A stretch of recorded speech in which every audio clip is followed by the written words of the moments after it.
actors, writers, directors really need to learn at the beginning when they're starting out is storytelling.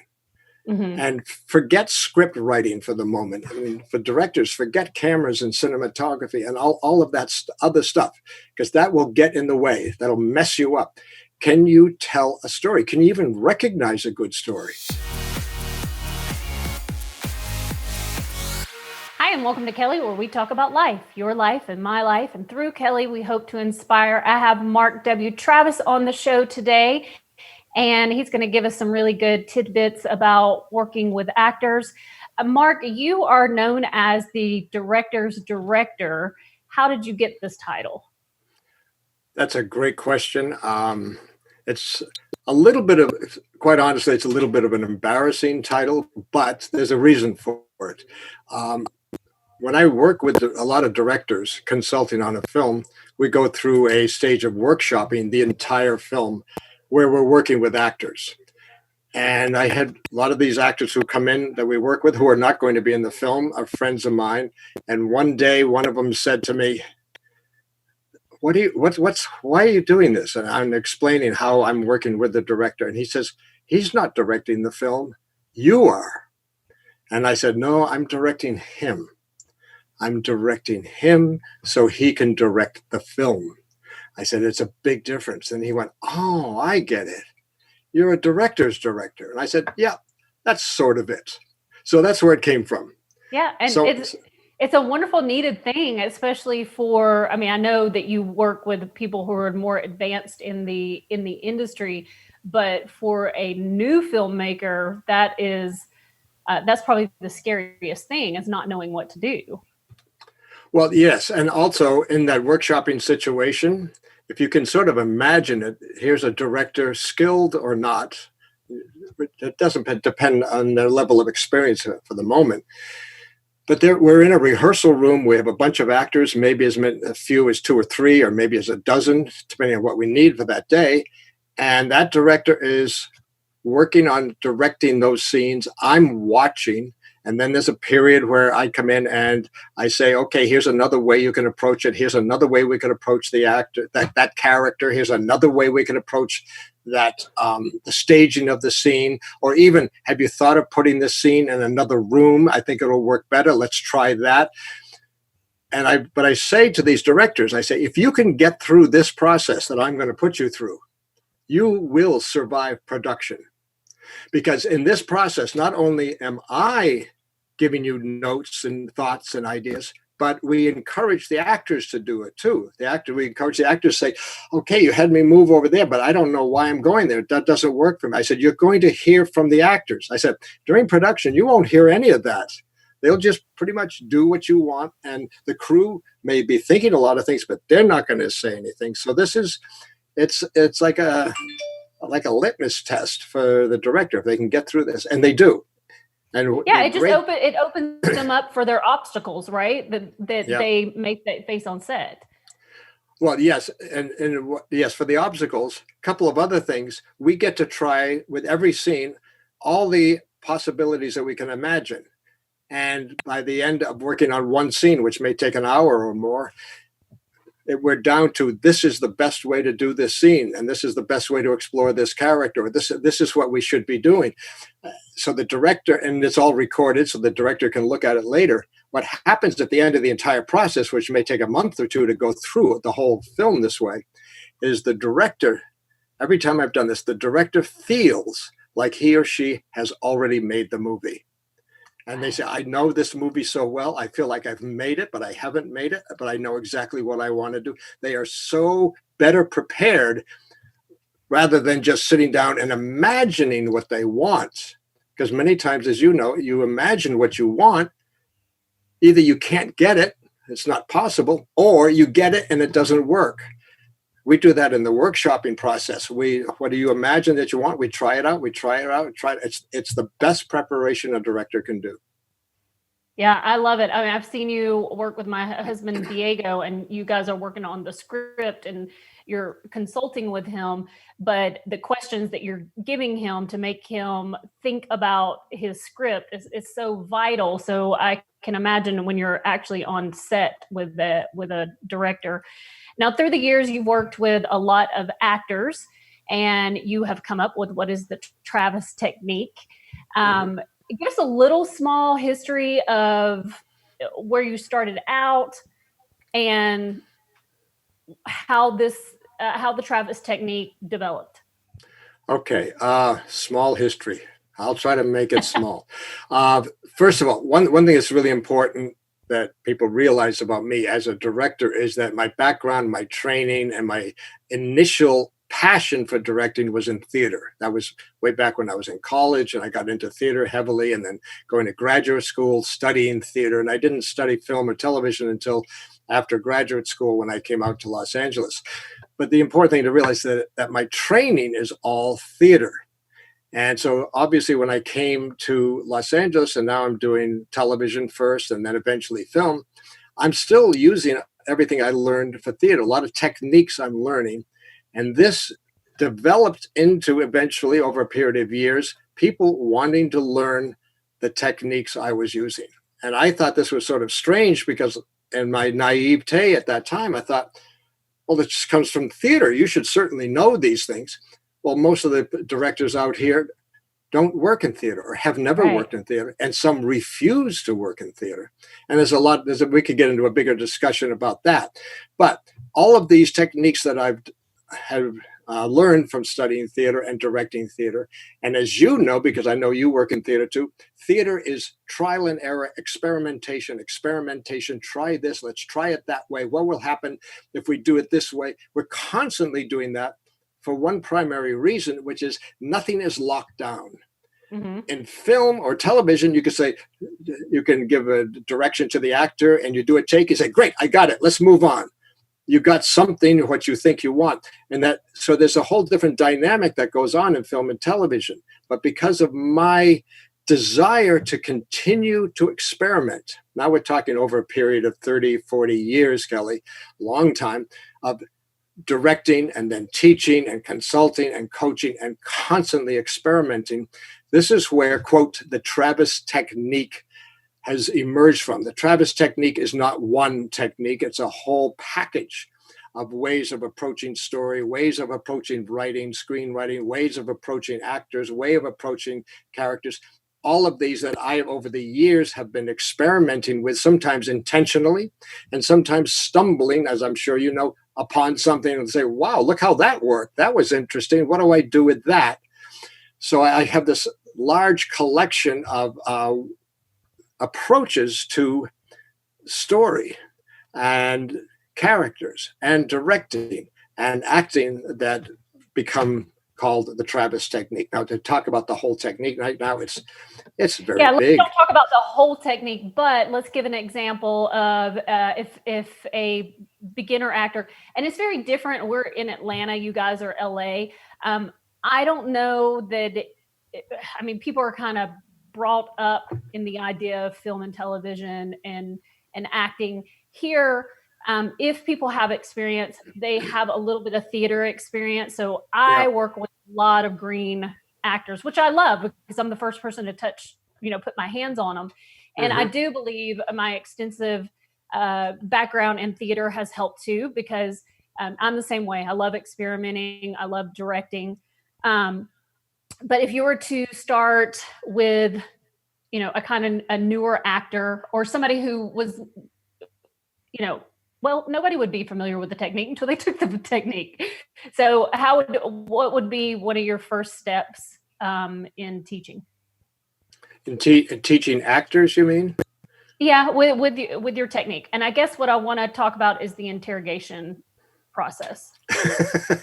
Which you just jumped to a big one. You just That's the only one. That's the only one I've heard. Okay, but let me go back to your Okay. first question. First question first. One thing is, unlike you, I'm not like you. I don't train a lot of actors. I work with a lot of actors, and used to run acting workshops and training and all that. So, but I don't anymore because my focus is really on directors and working with writers. Right. But getting back to your question, if you're starting out with actors, new actors who are new, here's a concept. If you can get them to understand that everything they need for any character, they're going to play everything they need. Now, when I say everything they need, I mean not in terms of so much life experience and all that, but everything they need in terms of the emotional experience and what they need to bring to the actor. Everything they need is within them. They don't have to create something.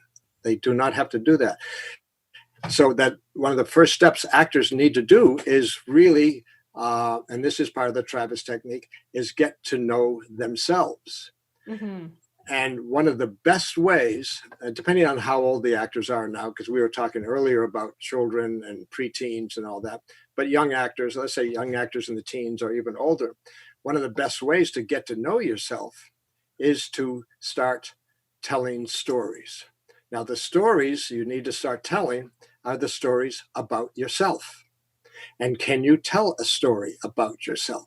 In other words, could you, as an actor, could you just stand in front of a group of people and tell them what your day has been like from the moment you got up today until now?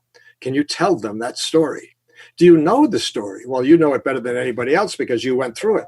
But do you know the story well enough to be able to take those people on that journey? And then, just as important, or even more important, do you know what your protagonist, which happens to be you, went through during that time?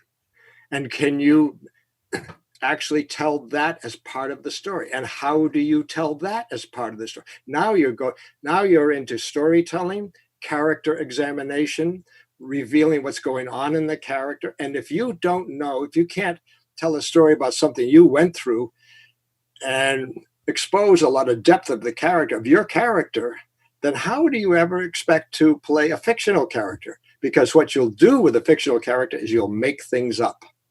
So that reminds me a lot of like exercises you would do in improv. Like in improv, you would tell a 2-minute story off the cuff, kind of practicing with that sort of things to make yourself a better storyteller. I'm just trying to relate it to something. Yes. No, you're absolutely right. I think, one of the first thing, and this isn't just actors, writers, directors, really need to learn at the beginning when they're starting out is storytelling. Mm-hmm. And forget script writing for the moment. I mean, for directors, forget cameras and cinematography and all of that other stuff, because that will get in the way. That'll mess you up. Can you tell a story? Can you even recognize a good story? Or, and this is something that Elsha and I get into when we're working with directors and stuff, because we put directors through this same thing of autobiographical storytelling. Can you listen to someone's story and then retell it? Mm-hmm. And can you listen to it and say, can you listen to it and hear what you're not hearing? Hear what's in the story that you're not hearing. And you say, yeah, I'm hearing a lot of things. Great. Retell the story. Add in what you think is really going on. So go into detail a little bit more about things that you aren't hearing. What would those things be? Let's say the story. It's a simple story of coming to work this morning and crossing the road and almost not seriously, but a car goes zooming in front of you and it scares you for a second. Mm-hmm. That's the highlight of the story. And most people will tell that story. Two things. Most people will tell that story like, okay, I was walking across the street and shoom, this car went right in front of me and it scared me. And I stood there for a moment and just very grateful for how that I'm okay. And then I went on. And I go, okay, that's interesting. It's not very dramatic, but it's interesting. The instinct is to tell the story in the past tense because we always do that. But if you told the same story in the present tense. Yeah, so here I am standing here. I'm standing on the street corner and I know I'm a little late for work and I want to go and I go, okay, go across the street. Whoa, car going by. Oh, no. Oh, now can you take us by going into the present tense? You will take yourself into the moment that you experienced. You will actually, this is a very powerful part of the autobiographical storytelling. When you do it in the present tense, you will trigger the emotional response you had at that time. There's no wondering or questioning what happened. You will feel it. And so you will be in the moment. You will also take the audience inside the moment rather than the audience looking at the story. In other words, if my hand here is the story, if I'm telling it from the past tense, I'm telling about this thing over here.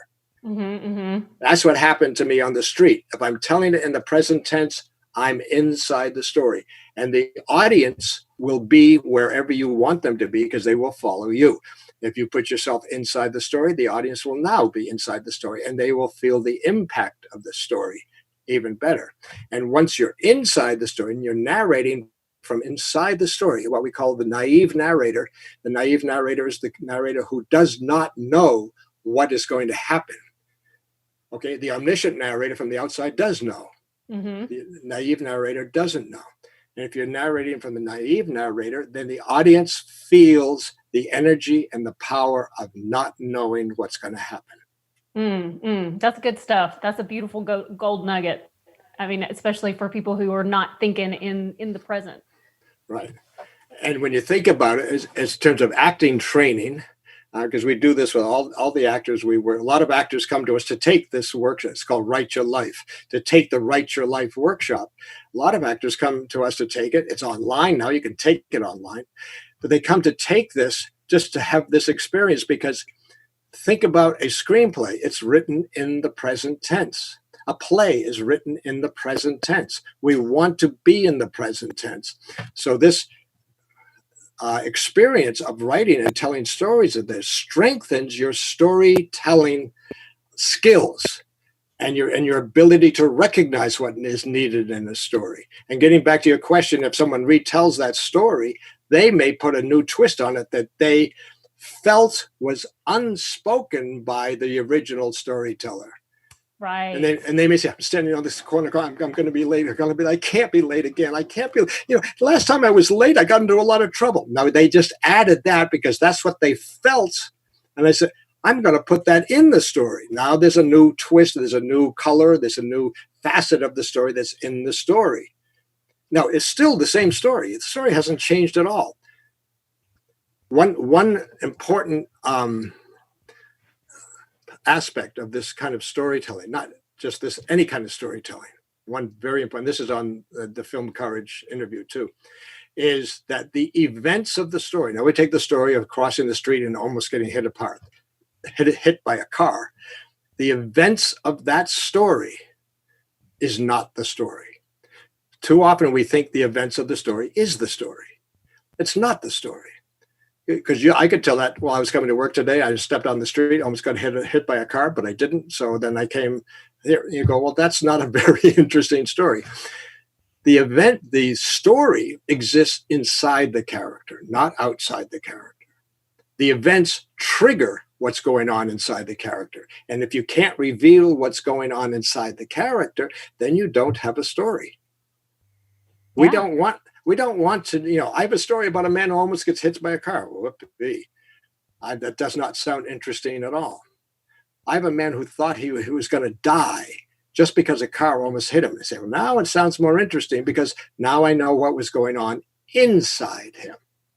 So let's move this over to in the beginning, you're using this as for your own story, and then you've gotten really good at storytelling. Where does that transcend into a script? Into the writing of a script? Like if the actor is then portraying a character that is scripted, because it's very different telling a story that is, off the cuff, then and you're telling your own story, than telling somebody else's story. So how does that help you to later be able to connect with the character?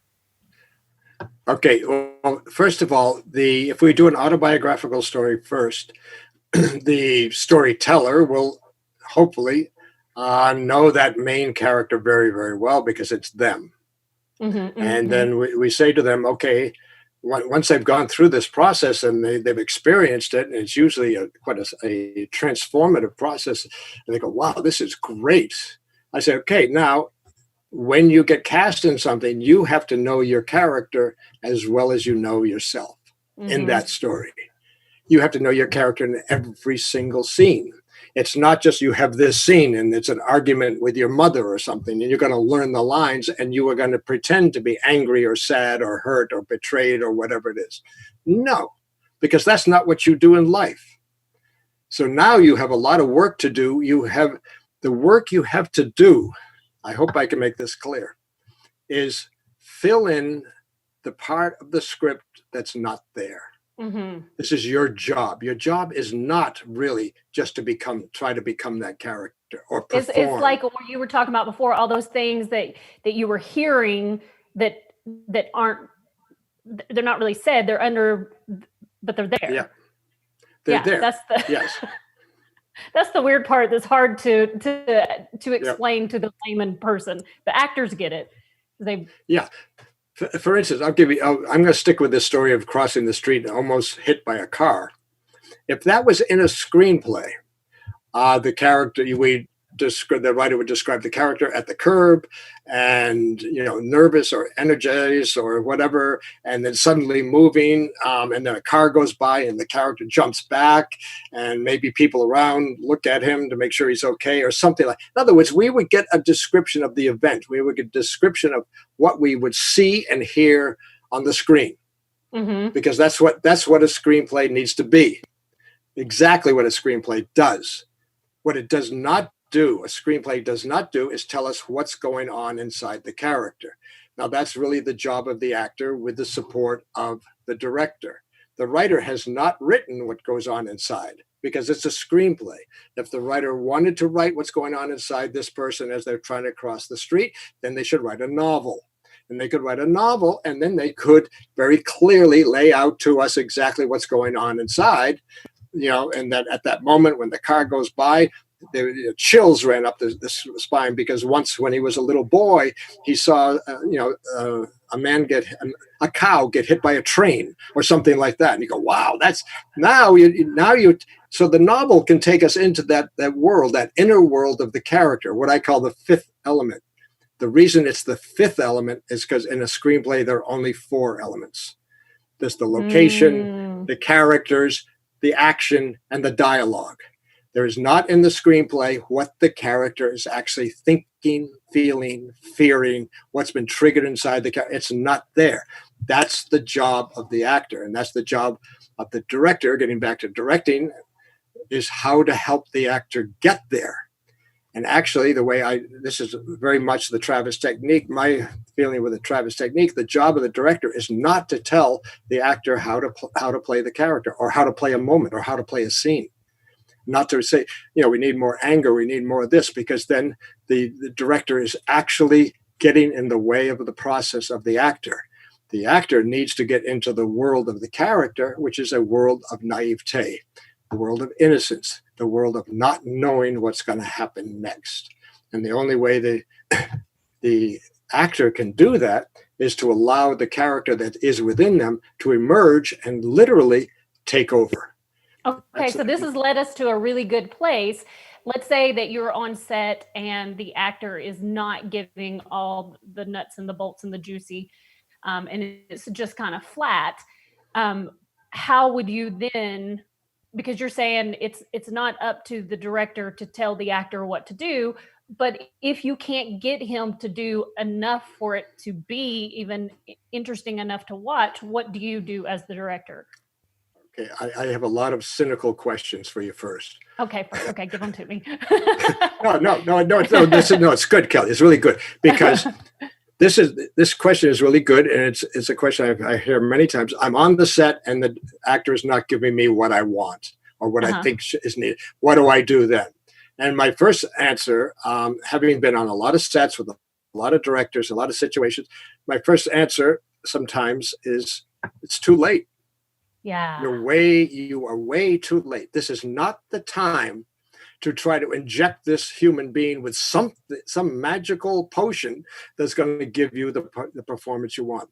And people who have seen me work with actors and seen how the interrogation process works, I want that.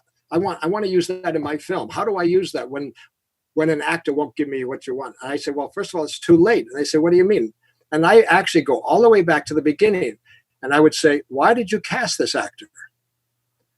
I agree with you completely. You Yes. made a selection. This actor is going to play this role.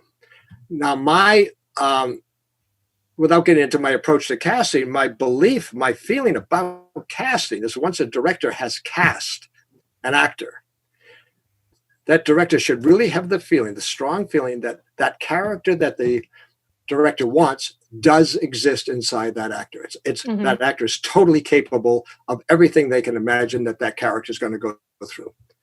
So it's not a matter of trying to guide the actor through scene by scene, performance by performance to get what the director wants. What the director wants, and this is another big part of it, Kelly, so hold on. Okay. What the director wants is immaterial. It doesn't matter right now. That's hard for directors, right? That's a hard one to stomach when you've been taught that you're in command. You're in command. Yes, you are in command. But think about, what are you in command of? Do you want to be in command of a performance, or do you want to be in command of a process? Okay, so this leads me to think, what about acting coaches that are on set? Yeah, what about them? Is that the same thing? He's given direction to the actor, but I guess he wouldn't be given direction to the actor as he's doing the scene. It would be before or. Yeah, well, okay. You brought up a whole nother topic, which is a very sorry. I do that a lot. No. It's fine. But I'll try to cover that. First of all, if the actor is going to have a coach on set, the first thing you have to think about, and this is on the producing side now, is why. Right. Why do we, the producer, the production team, the director, everybody, feel this actor needs a coach there every day? You know, and the logical reason is because the challenges of the role are so huge that we're going to get a better result if that actor has a coach who can help them focus when the director really doesn't have the time, can't give that time to that actor. So, and this goes back to one film that I was on where I was the coach for the lead actor, but the lead actor was a 7-year-old boy. That's what I was going to say. I think that's the only time that I feel that it's really, is when it's a child. Yeah. Yeah. And not only was this child 7 years old, he was the lead. He's in every single scene. And his character is Jesus Christ at 7. Now there's a burden for you. Yeah. And so the producers and everybody and the director felt we need someone to help them. So I was hired to do that. So that's number one. Then beyond that, it's like how do the director and the coach work together? And how do the director, the coach, the producer, and the parents of the child work together? You have a whole team working here. Sometimes the parents can be your worst enemy, because the parents at night will run lines with the child and give them direction. So one of the coach's job is how to work with the parents. Right. A big part of my job on that film was working with the parents. And because he was 7 years old, he had a guardian on the set too. So I got the parents and the guardian, and sometimes one parent is there and sometimes the other parent is there and sometimes they're not there. And then there's the guardian and all this. So it's a very complex network. It's not just the coach. But getting back to the director, the way I worked with Cyrus Norosta was the director in the film. It's called The Young Messiah, if you ever want to see it. But the way Cyrus and I worked together, and this goes back to the workshopping thing I was talking about before, because we had workshopped the entire film months before we went into production. So I knew the film very, very, very well. And so did Cyrus, he and his wife wrote it. But on the set, the way we worked was I would work with Adam, the young boy, and when Adam, and I would know when Adam was going to be called to the set, pretty much, within a flexible time frame. And when he was called, my job was not to deliver Adam to the set. My job was to deliver Jesus Christ at the age of 7 to the set. And that's what Wow. I did. Wow. Now that gets into your other question, which we talked about before we started here, working with children. There's a whole technique I developed for that show for Adam, specifically for Adam, but there were other children in it too that I had a lot of other children I had to deal with, not just Adam, but Adam was the main one. But the idea was to deliver the actor to the set, another way I could put it, ready to do the scene. Mm-hmm, So mm-hmm. he would walk on the set as Jesus, and just the right mindset just prior to the scene, but without any direction on how to play the scene. So he's Wow. totally flexible. So Cyrus could suggest something or could do a run through and say, no, I want to do it more this way. Or Adam could quickly adapt to the staging or whatever it was. He wasn't locked into any idea, any plan on how to play the scene. But what he was very solid in who his character is at that moment. So do you get there just by asking the actor questions, like putting thoughts? No. Help me understand this a little better. Okay. First of all, I say no very quickly, and I'll tell you why I say no very quickly. Because, sure, I would talk to Adam a lot. I would talk to him about many times. We had a joke. Okay, to say, well, what would Jesus do? Mm-hmm. And then he would start thinking about what. So we had that little running joke. But the thing is, and this is at the core of the Travis technique.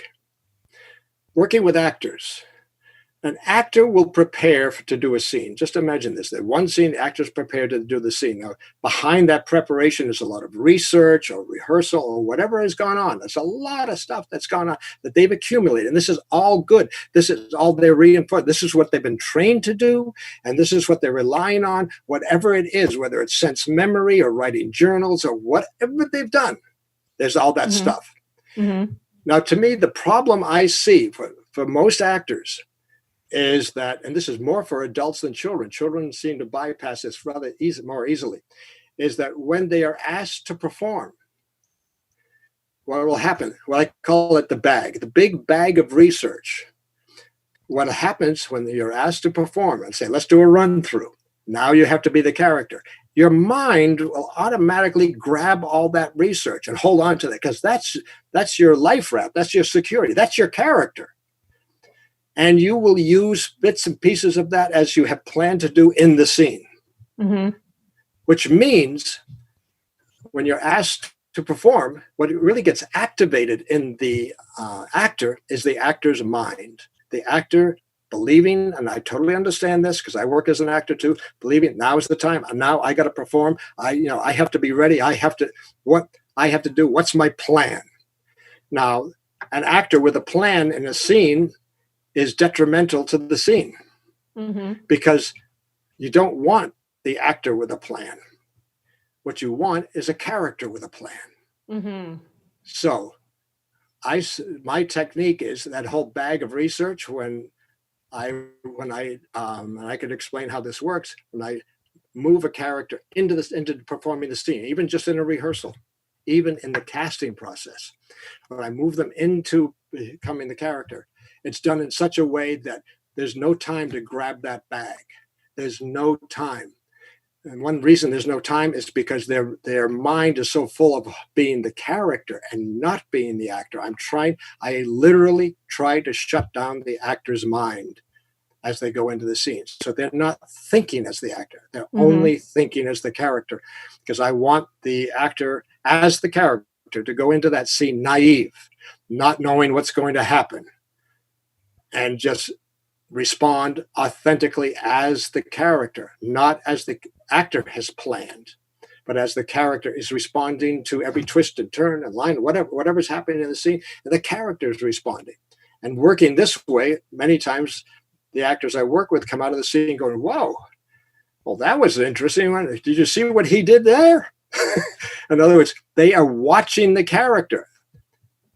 One thing about working this way is, as an actor, if you can get into that mindset, and I can tell you how to do it, the total mindset thinking of the character, you cannot make a mistake, because you're not trying to give a performance that's requested? How can you make a mistake? You're just responding as the character. If the director wants something else, then he has to change the mindset of the character before the scene, not tell the actor to play it differently. It's a big difference. So one of the things with the Travis technique is that you do talk to the character and not the actor. Mm-hmm. When you are on, if you're on set and you were the director, things that come technically, would you still talk to the character, or would you then talk to the actor? Because that's if I'm telling you you've got to, I mean, I guess your scene would probably be hopefully blocked out beforehand, but a lot of times on film, we know it's not. Yeah. We know that we're doing so much the day of. So with theater, it's a lot different because you've had that preparation, where on film and television, you don't always have that. So if you were to go into the technical, would you still speak to the character, or would you speak to the actor? Okay, it's a great question. It's a very simple answer. But I have to preface it with one very basic, obvious concept. The character. Let's say, Kelly, I'm directing you. I'll just use you as an example, and you are playing a character named Cheryl. Okay. Okay. And Cheryl is a waitress in a restaurant or something like. Doesn't matter. You playing Cheryl. Now, one truth is, you, Kelly, know we're making a movie. Mm-hmm. You know that. And you're playing Cheryl. I got that. Cheryl does not know that she's in a movie. Right. So Cheryl can't handle anything that has to do with movie making, lines, blocking, hit your light, staging. None of that makes any sense to her. In other words, if I'm directing you, Kelly, and I'm talking to Cheryl, but I say, okay, Cheryl, on this line, what I want you to do, basically what your brain will do is it'll switch right back to Kelly. Yes. Because Cheryl can't handle that, because you would say, what line? What are you talking about? Now, my goal is to keep Cheryl alive. And respectfully to you and all actors, at that moment, Kelly, I don't care about Kelly. I only want Cheryl. So getting back to your question, when I'm directing, I make this very clear, and this goes all the way back to the casting process and the rehearsal process. I'll be very clear with you. You'll know if I say, Kelly, I have an idea here. I'm talking to the actor. If I go Cheryl, I'm talking to Cheryl, and you will switch immediately. And so I just use those two first names to make it clear who I'm talking to. Now, the staging and anything that's the mechanics of filmmaking, or even on stage, the mechanics of that, I'll talk to Kelly. Now it's director to actor. Director to actor, okay? Yeah, and it confirms that actors are split personalities. That's right, and it allows you to be the actor are the mechanic behind everything. You're the operating program in that computer. You're the one that you have the lines, you have all that stuff that the character needs, and you will feed it to the character when the character needs it. But you're not the character. But you're not the character, and the character should not be burdened with any of that. The mechanic. Then it gets confusing. So you have to keep them very, very clear.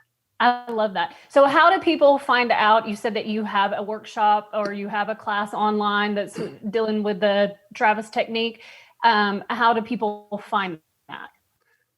Or the online classes? Mm-hmm. The online classes is on we have a website. We have a site where we have what we call our school, which is called TIFI. It's a very long name, but it's a good name, TIFI, just remember that, which is actually the Travis International Film Institute. And we have workshops, seminars, and master classes there that you can take online. The website for it is also very simple. It's tiffy.teachable.com. Okay. Or you just write to me and I can send. But you can go there, and the Write Your Life workshop is there. You can take that, and there are other workshops there. You can also, if you know how to get in touch with me, you can get in touch with us, and we can guide you to a lot of possibilities. We also have through Tiffy online workshops that we're doing that are only partially there on the site because a lot of it's done live. I mean, the structure for it is there, but then we have people sign up and it's done in groups. So there's a whole different range of workshops we have. Okay, great. Or people can hit me up and I can give you Mark's information. So we're going to move into directing, as talking a little bit more about directing instead of directing with the actors. What, in your experience, makes a good director? And I know that you said you gave some of it, but a little more. What makes a good director? That's a big question. Well, there has to be things that set one from another, because you have different levels of directors and where we end up in life. So, there has to be qualities that a director that moves up in the industry that you see them have. Yeah, I think the first thing for anybody who is a director or who is contemplating going into directing, one of the first things you have to become quickly aware of for yourself is what your strengths are and what your weaknesses are. Directing is such a complex process, and it covers such a wide range, from the intuitive, the intellectual, the psychological aspects of directing, all the way down to the technical and the visual. There is so much to know. There's so much to learn. The first thing you have to start to recognize is, where are my strengths and where are my weaknesses, and how am I going to shore up those weaknesses so I can become stronger in those areas. And I'll just talk personally, because since, as I said before, I started in the world of theater and I still work in theater, it's very clear to me my strengths are with story, working with characters, working with actors, bringing the actors to life, bringing the event that we're going to film to life, without any technology, without cameras and all. So even if it's in a rehearsal room or on a stage, I can do. That's my real strength. Once I move beyond that into cameras and stuff, I say, okay, this is not my greatest strength. So it's not that I have to learn this immediately and before I can direct. Actually, you don't have to. First of all, you have to realize that it's not your strength. Now it's a matter of me knowing I need really good people around me who that is their strength. Now we're into the crew and the cinematographer, production design, and a lot of that, and even the editor and all that, even though I can do a little bit of that, but not to the extent of other people. So that's just me knowing that's what I need to create the best film or best product that I can. And so that's the first thing. Now you can look at directors like Sam Mendes, who is a very, very powerful director. Did American Beauty, did two versions of the James Bond. And if you watch his films, the performances are powerful. He came out of theater. And he even said with American Beauty, he says, I don't know anything about cameras. I don't know. He sat down by himself and storyboarded every single scene to try to figure out visually what to do. But he also brought in Conrad Hall. He brought in a cinematographer. And the thing is, he listened to other people. Right. So that's another thing I think you really need. You really need to be able to, sounds contradictory, have a very strong vision of what you want and be willing to change your mind. Listen to other people. Now, you mentioned, I think earlier, I think this was during this interview, maybe before, about the danger of other people taking over. Yes. Talking about new directors and not realizing that their strengths that they have to have, and they'll start relying on other people. And if they're not careful, that person can dominate too much. So they still have to have boundaries. Yeah, they have to have boundaries. They have to be clear on what they want. And yet at the same time, and this happens to a lot of directors, as they're directing something, maybe it's their first thing, maybe it's not, maybe it's second or third, and they're working with some amazingly powerful and talented and skilled actors. And you go, great, that's what you need. But those powerful and skilled and talented actors are so good and have so much experience, probably more experience than you'll ever have. They can do anything, and they have ideas, and they're great storytellers, and you can get overwhelmed by them. But Yes. you can also elevate your film with them. Mm-hmm. So it's not a matter of shutting them off and saying, no, I have to do it my way, which I tried once in one project I was doing, and that didn't work very well. It didn't work out for you. No, I mean, it was fine, but I realized that was not the way to do it. That was not, Right. I was trying to show that I was clear about what I wanted. And the actor went, okay, fine. Then I realized that was silly.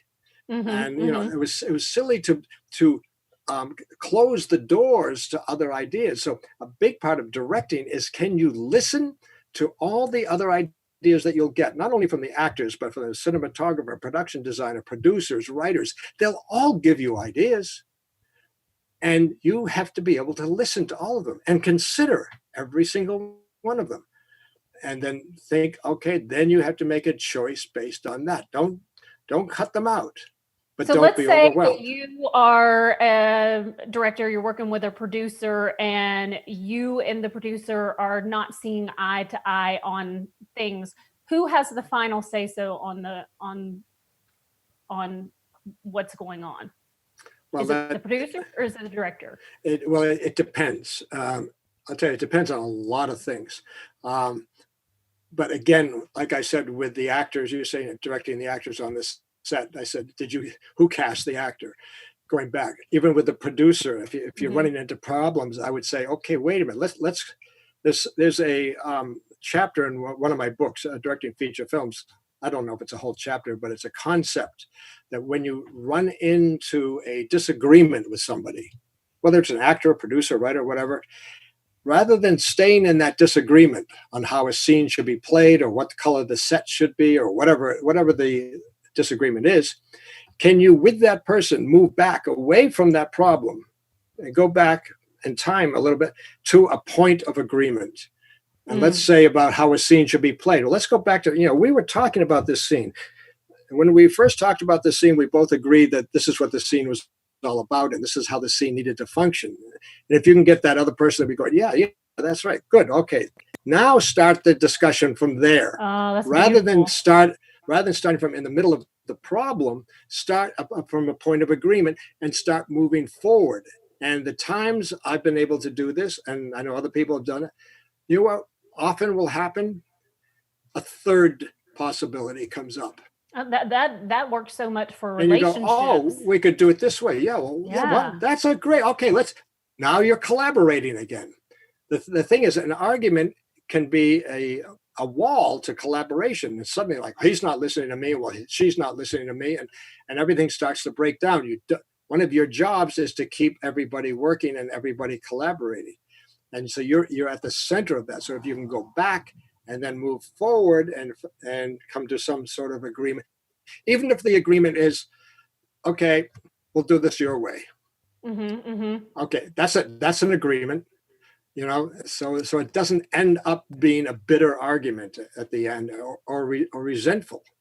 Yeah, I've seen Diego, my husband, as he's working on set and having a conflict like that, and the other person, thinks it needs to be that way, and he will say, "Okay, let's do it that way." And then, sometimes you have to show people why, which takes more time, but to get past that, is it, sometimes if you just take the time to go ahead and show them why it's not going to work, and not even say anything afterwards, just, let it play out, and it doesn't work. And then you can move forward because they had their say so. And sometimes people want to be heard. Yeah. Sometimes it can be that simple. It depends on what the situation is, but as you're discussing with Diego, and if it's a matter of, I could do another take right now, your way. Right. You may save time by actually doing it, rather than arguing why you don't think you should do it. Yes. And it's not permanent. I mean, someone's going to decide at some point, hopefully you, which version is going to go into the film. Yeah. But you could say, yeah, okay, let's shoot one. And you're right. Many times, and I've done that many times, you do it their way. I've done this sometimes, do it their way and go, oh, damn, that was good. And that's fine.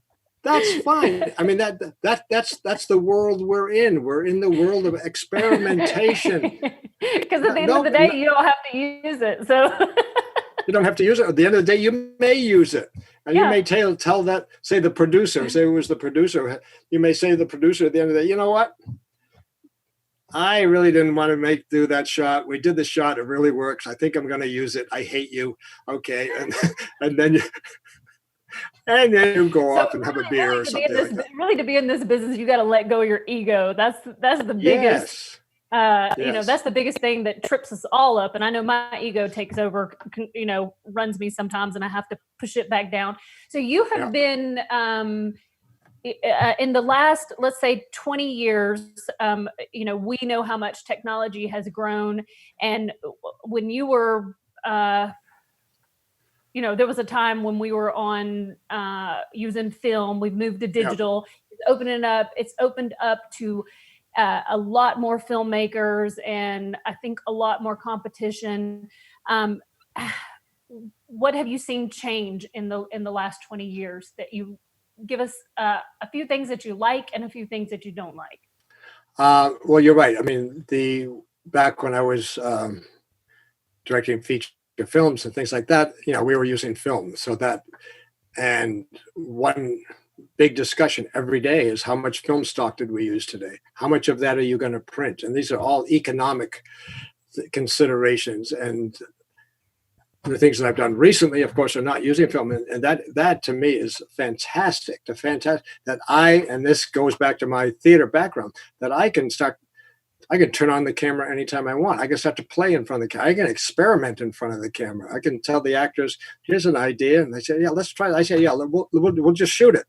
And everybody's fine. Nobody's thinking about the cost. There was one pilot I was doing doing film. One pilot I did where the producer at the end of the day, was our last day of shooting, came in and was upset by the amount of footage that we had shot. And we had about, I think, 5 more takes to do on this one actress. And the producer came in and said, this next take is the last take, and then we're wrapping. Now, this producer, she hadn't been there all day. She didn't know what we had shot and all that, but she just wanted to stop. She wanted to stop the flow of film being exposed, because I think we were over. It wasn't a time factor. Everybody was fine with the time. Everybody who's there was going, this is fine, you know. But she was saying, you know, we're going over budget, and the more you shoot, the more we go over budget. So this has to be the last take. And this is just sort of a wonderful private story. And I remember going up to the actress, because she had this panic look on her face, and fortunately, I could work this out the way I did. I went up to her and I said, listen, we're going to do one more take. And she had heard that. She said, I know. Okay. But what about all the other stuff? I said, don't worry. We're not cutting until I say cut. And I went to the cinematographer and the operators and told them that we had 2 cameras there. And I told the 2 different cameras, well, you know, now I'm shooting 2 cameras, which did not make the producer happy at all, because that's more footage. But I said, okay, yeah, but it's one take. Don't worry about it. You know. And then we shot for about 15 minutes, a 15-minute take, during which I got all the coverage I needed for all the other stuff. Wow. And I just talked the actor through it. I said, you know, and then I would throw the actor line. I would do all sorts of things, just because the bottom line is, and when you mentioned ego, the bottom line is, it's not ego, and it's not even the budget and all that. It's the product. It's the film. The only thing that matters is the film. Yeah, and that's why it's hard when let's say that you did cast wrong, and you know, you didn't get the quality of acting from the actor. Like, I'm thinking as the director, you know, does my ego take over and I try to, you know, feed it into the actor, the worst term, or do I let the ship sink? And I think that I would have to try to get more out of the actor, and then learn a lesson from that, and try to do better on my next. I don't think I can let the ship sink. You can't. Yeah. You can't let the ship sink. Yeah, but this gets back to I mean, a lot of these situations you're bringing up that you and I are talking about, Kelly, have to do with production and what's going on during production, which is clearly the most stressful time um, in the making of film, because just because it's so expensive, and just because Hmm.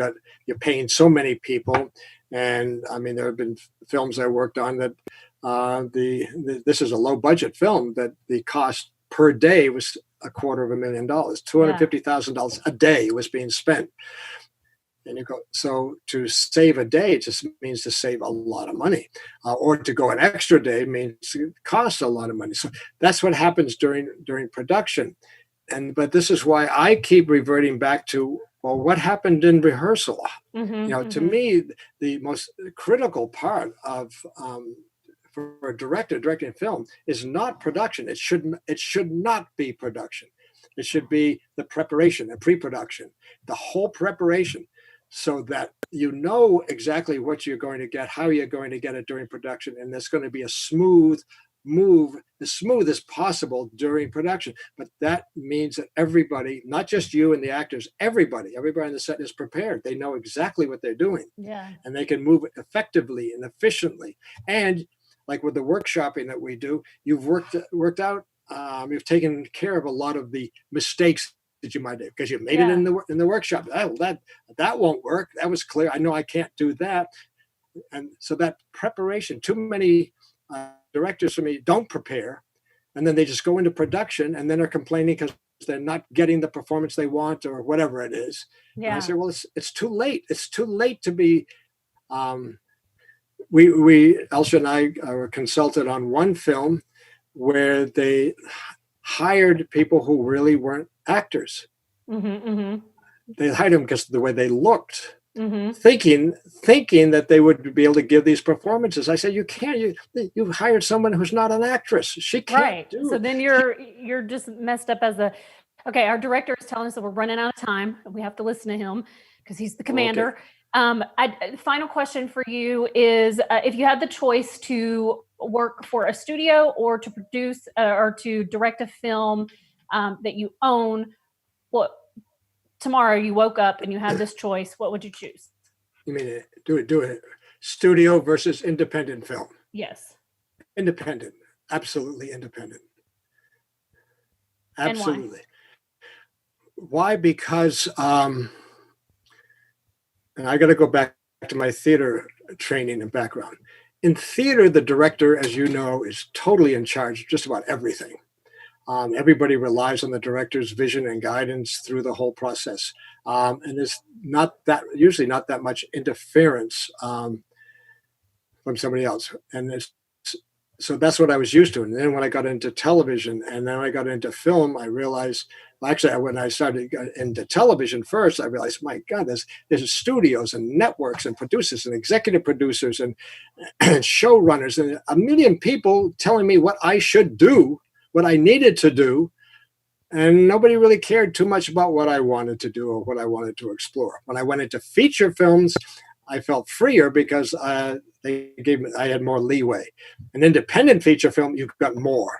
Now you got a smaller budget and all that, but the joy of working independently with a group that a crew, uh, and actors, all that you're all just having a great time, and it's a labor of love. That's the ideal thing.